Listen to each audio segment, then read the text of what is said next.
He made his way to the log cabin built by his own hand over 2 long, wonderful years. The land had been owned by his family for generations, and he had spent happy childhood holidays here. Impatiently, he threw back the wooden shutters, then struck a match against the stone wall surrounding the fireplace and set light to the pyramid of paper and wood in the grate. Soon the fire was cheerily blazing, warming the whole cabin. He felt a sense of pride in his achievement. The place was strong, built to last.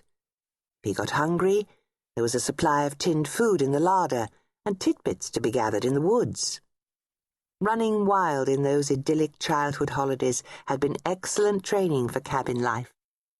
Now, with the fire crackling, he went to the wardrobe and took out the covered canvas and easel, his thoughts going to a cosy little cafe in the centre of Blackburn, another part of his secret life. From the chest he took out a pile of clothes. He stripped off his suit, shirt and tie, his uniform of duty. When he was dressed again, the businessman was gone, and in his place was an ordinary workman, a man at ease with himself, dressed casually in brown cords, green check shirt and black boots. Now was the moment he'd anticipated with pleasure since his last visit. He slipped the cover from the painting and gazed at it for a long, wondrous moment, his dark eyes smiling.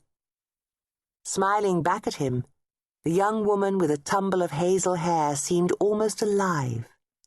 Her laughing eyes were blue as the darkest sapphire, and her pretty, slightly parted lips seemed so real he felt she would suddenly talk to him. But she never did, except in his dreams. Returning to the wardrobe, he collected his paints and brushes. A few moments later, he was stroking the tip of the brush over the curling ends of her brown hair. "You don't know me," he murmured fondly, "but I feel I know you. I've seen how you light up a room when you walk into it." Images of her came into his mind, going about her own Tuesday life, laughing with her friend, making him smile. "And I know you have a wonderful sense of humour." Changing his brush, he worked on her cheekbones. "You can't imagine how much I've been looking forward to seeing you." He paused, his thoughts going back to the house and the woman who waited there. "Maybe it's just as well you don't even notice me," he sighed. "You see, Amy, a man might dream and hope, but dreams are not real." That night, as he sat on his veranda, watching the stars twinkle and dance, a great loneliness in his heart, he had no way of knowing how Amy was watching those same stars, and in her heart were the same impossible dreams and awful loneliness. Leaning on the windowsill, arms folded, her gaze raised to the skies, she wondered where Don was, and whether he ever thought of her. And although for many months after he'd gone she had prayed she might see him again, she never had. Now the pain had settled to a sense of loss, disappointment, and acceptance.